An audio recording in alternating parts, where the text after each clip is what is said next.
you have to be really intentional about putting a team together. I was in! Crawled out of the pile and started screaming. How good is Joey Bosa? Herbert, rolling, looking, throwing, end zone, touchdown! It's intercepted. Derwin, James. Derwin was there.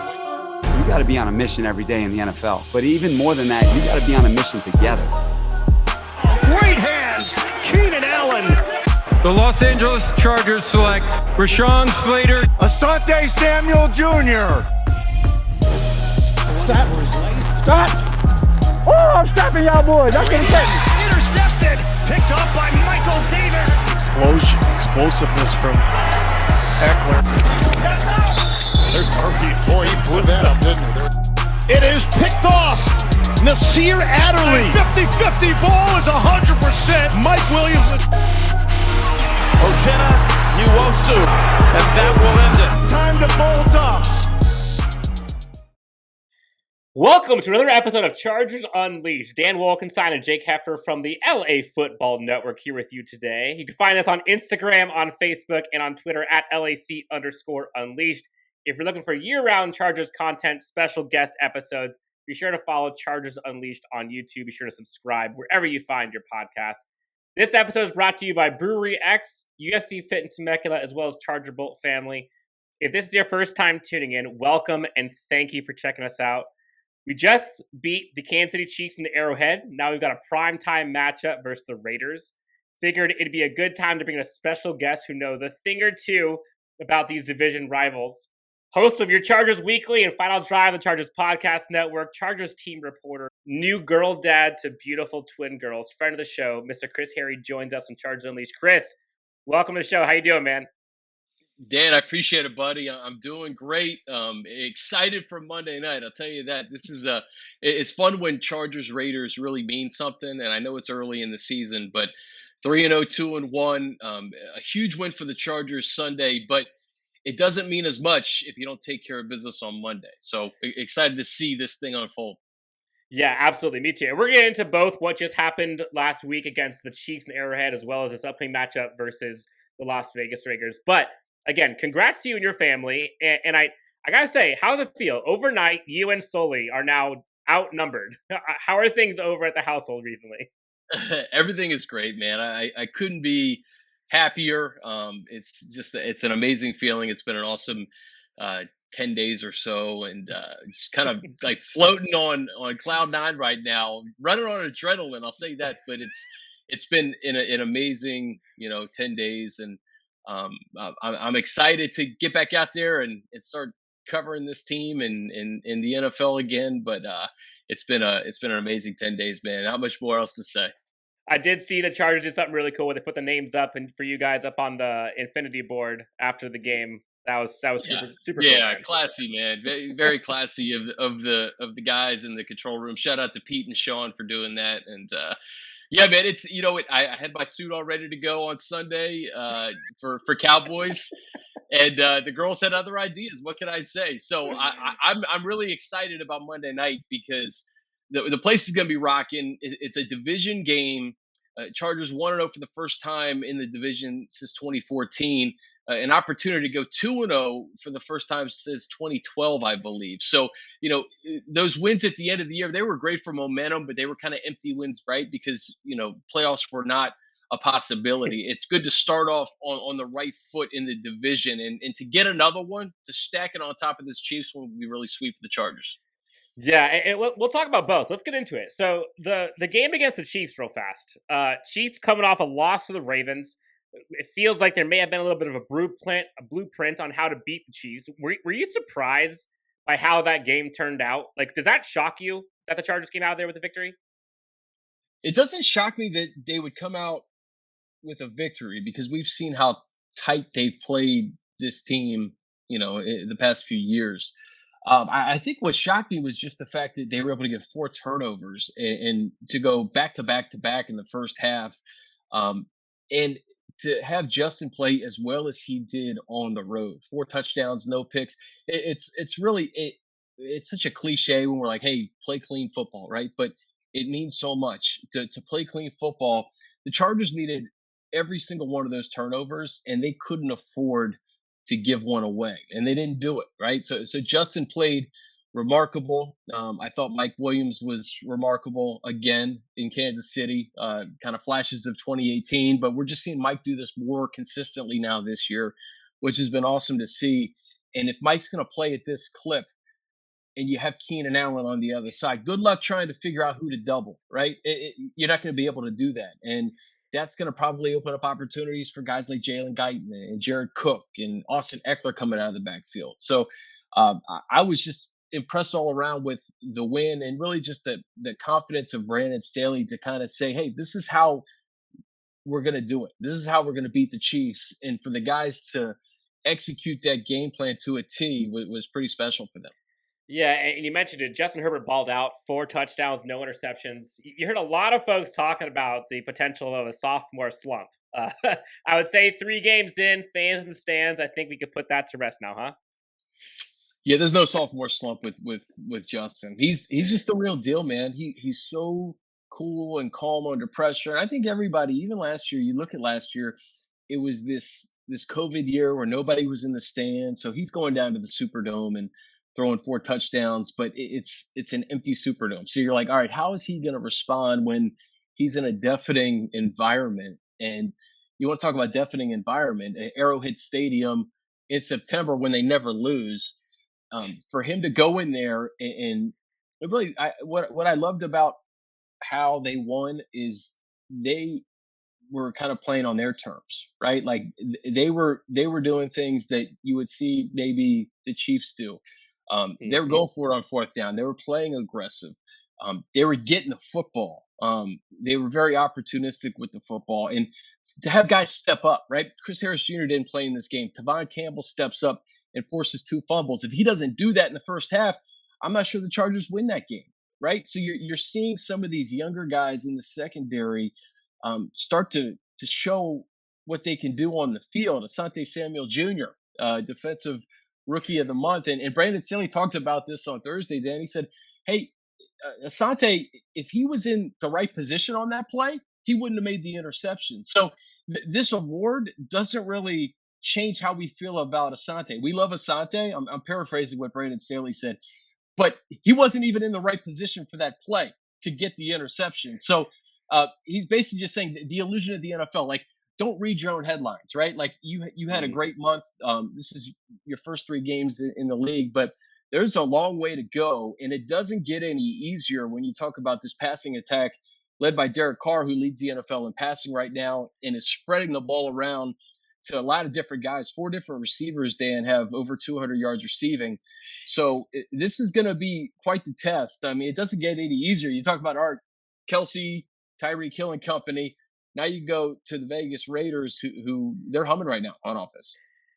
You mentioned the Raiders, so let's talk about momentum. I mean, the Chargers are 2-1, Raiders are 3-0. Primetime event on Monday. Raiders look good early on. I think Derek Carr has the most passing yards in the NFL. Their offense is humming. I think it's the top passing offense in the league. You mentioned they spread it around. They got a bunch of playmakers. Like, what is it about the offense that you think has been so hard for defenses to be able to kind of figure out? From the Raiders' perspective, I would say the emergence of Henry Ruggs and that speed. They have just different guys who can do different things, man. Like Darren Waller, one of the best tight ends in football. You got Hunter Renfrow, who just makes plays. I mean, just plain and simple, he makes plays. Asante Samuel said he played Renfrow in college, and Clemson obviously got the best of Florida State. Brian Edwards, another young player who's impressive. And then, what Ruggs has been doing. I encourage you guys to check out the film room I did with Daniel Jeremiah. He kind of breaks down that connection between Carr and Ruggs and what the Chargers are going to have to look out for on Monday night. So, Carr's always been a guy who could throw the ball around the yard, but, Brandon Staley said they have a complete offense right now. And even without Josh Jacobs, guys like Drake and Peyton Barber in the backfield, there's just a lot to account for. And the Chargers are going to have to play a really clean game on defense and, not miss any assignments and try to get turnovers like they did Sunday at Arrowhead. Speaking of Chargers defense, I think folks talked about it all offseason. We can't wait to see the potential of a Derwin James and Joey Bosa playing together on the field. You got Drew Tranquil now healthy, Asante Samuel. Brandon Staley, Ronaldo Hill's defense, all kinds of stuff about this new defense. We're trying to figure out like what would it look like. Now we have Nas Adderley getting into a groove. Like, what have you seen for the defense that has impressed you most? And is there something that you think that they need to work on most in order to kind of take it to that next level? Well, I think the biggest thing they need to, it's not so much work on, it's just getting guys back, like getting Justin Jones back, right? I think Justin Jones is really going to work wonders in terms of run defense and having an extra body in there on the defensive line. I love what I've seen from guys like Joey and Derwin, who, Joey wasn't 100% last week, and he was able to just wreak havoc still on Patrick Mahomes. And, Derwin coming in with the shoulder injury and going back in before the half. You're seeing your blue chip players kind of play through some stuff, which I thought, it shows the rest of the team like, hey, we're doing it. You got to do it too. And then you're just seeing young guys, Dan, like I mentioned, Tevaughn Campbell and Asante Samuel, guys like Kenneth Murray and Michael Davis. Brandon Staley said this on Thursday. They're at the beginning of this program with these coaches in this system. So it's only going to go up from here. And, we're in week 3. I think guys are just really starting to get things. Nas Adderley, the way he played in Arrowhead alongside Derwin James, to get those types of performances. I thought Drew Tranquil, man, coming off the bench and just providing an unbelievable spark at the linebacker position. I think that rotation of him, Kaiser, and Kenneth, that's going to be a benefit to the team moving forward. We're talking to Chris Hayre, Chargers team reporter. Now, Chris, we saw last week the Chargers defensive game plan was kind of executed perfectly against the Chiefs. How do you see the game plan going up against the Raiders? Like, what do you see as kind of the keys for the Chargers defense to be able to not necessarily stop the Raiders and Derek Carr, but maybe just like contain and blanket enough to where we could score enough to beat them? I think you have to be opportunistic on defense. You have to try to get the football, and that kind of goes without saying every single week. But avoiding the big plays, they were able to keep Tyreek Hill in front of them. They kind of got out of Arrowhead without Travis Kelce, like just having this monster game. He had 100 yards. But he's one of the best receivers in football. So I think keeping things in front of you, not giving up a big play, because they have guys who can make big plays. I mentioned Henry Ruggs. That guy can run by anybody in the NFL. So I think it's blown assignments and trying to get the football. Those are the two big things that I think the Chargers are just going to have to continue to do. And I think they've been pretty sound. You just look at the first few weeks of the season, Dan. They've given up some yards. They've given up some yards on the ground, but their opponents haven't done all that much. Dallas had 17 points. I was just talking to Money about this on our podcast. Dallas had 17 points until that game-winning field goal. Washington, they kept in check for the most part. And to do what they did against the Chiefs, especially in that first half, I think this defense is showing us what they eventually can be. And really, in some ways, they're already kind of there. So, but it just doesn't get any easier. And this is this division, the Raiders are a really, really complete offense, as Coach Staley said. And you have to account for a lot of different dudes. We're wrapping up with Chargers team reporter Chris Hayre. Now, Chargers offense seemed to hit its stride in Arrowhead last week. You mentioned Mike Williams, Justin Herbert, Keenan Allen. They're all incredible early on. How close do you think we are to seeing like the full potential of this offense? Like, are we there yet, or is there a long way to go? I don't necessarily think there's a long way to go. I thought that they made strides from weeks 1 and 2 to 3, though, especially in the red zone, going 3 of 10 in the red zone in weeks 1 and 2, and then going 4 of 5 in the red zone. I'd say that's progress. So it's still going to take some time. This is a massive playbook and a new offensive system, and these guys are running it for the first time. But I'll tell you this, Joe Lombardi wasn't lying when he said expect big numbers from Mike Williams. And I just don't. We didn't see this consistently from Mike in the past. And if we're going to get elite wide receiver play out of Mike Williams, and we know we're going to get elite wide receiver play out of Keenan Allen, if Justin can lean on and trust those guys week in and week out, there is so much you can do with this offense if you know you have two elite guys at the wide receiver position and they're on the field at the same time. So I still think it's going to take some time for the offense to reach its full potential, obviously, because, you only score 20 points and 17 points in weeks 1 and 2. And you leave some points out on the field. But like I said, red zone offense dramatically improved in week 3. And we'll see what's going to happen in week 4 and beyond, because you have a pretty tough stretch after the Raiders too. You got the Browns coming in with that running attack. You have the Ravens on the road, then a bye. We don't necessarily know what the Patriots are right now, but they are the New England Patriots. So there's some tough AFC games coming up, but you can't look too far down the road. Monday night is the main focus. And speaking of Mike Williams, just for a second, a lot of people are talking about his performance and how different he is now versus years past. And a lot of the issues that people had or that he had was just simply just staying on the field and health. And you're seeing him utilized very differently this year. You're not seeing nearly as much way down the field, chuck it 80-20 balls like we're accustomed to seeing, and him having the chance to get hurt. You're seeing a lot more short intermediate routes and him being able to just churn plays. Is it a matter of just him being healthy, or do you see like a different scheme that they have drawn up for him that has made him more successful?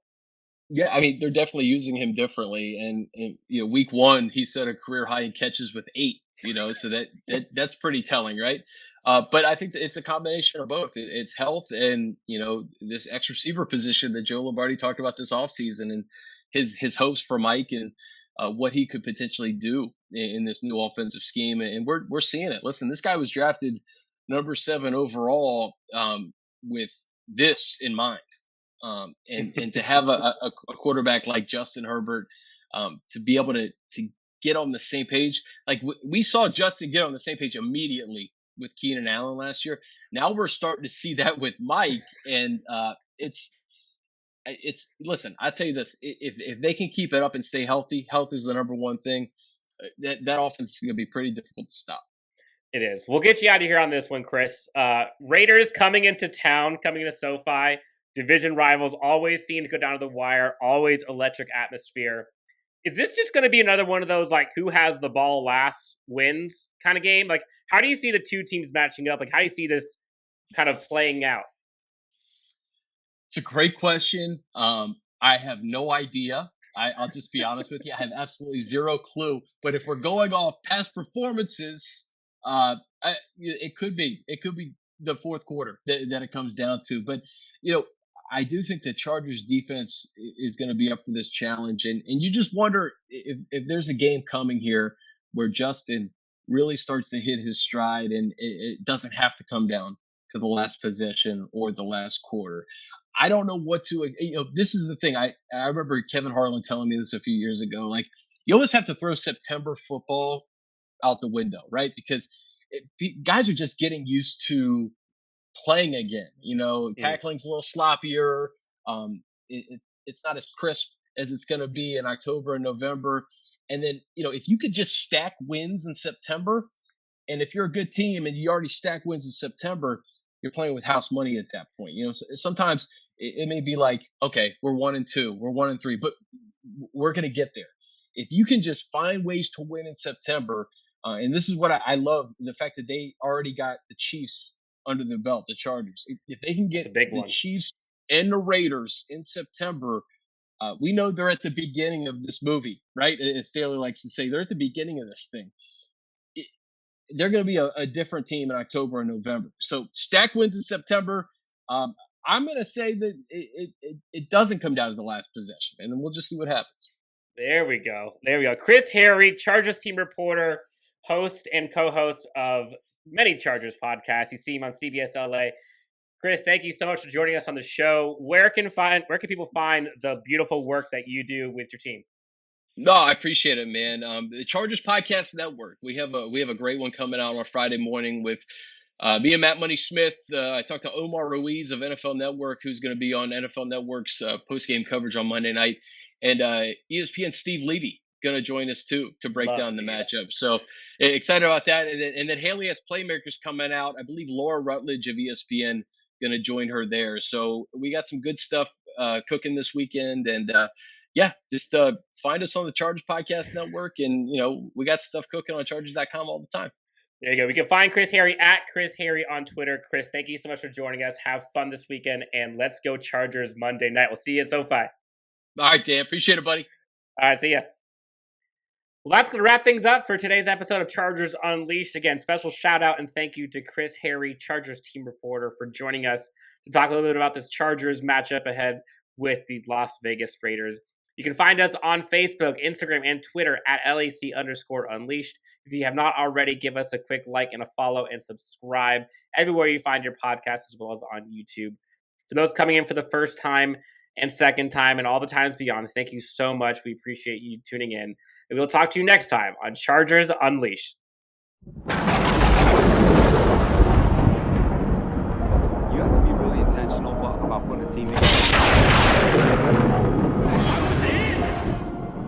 Crawled out of the pound and started screaming.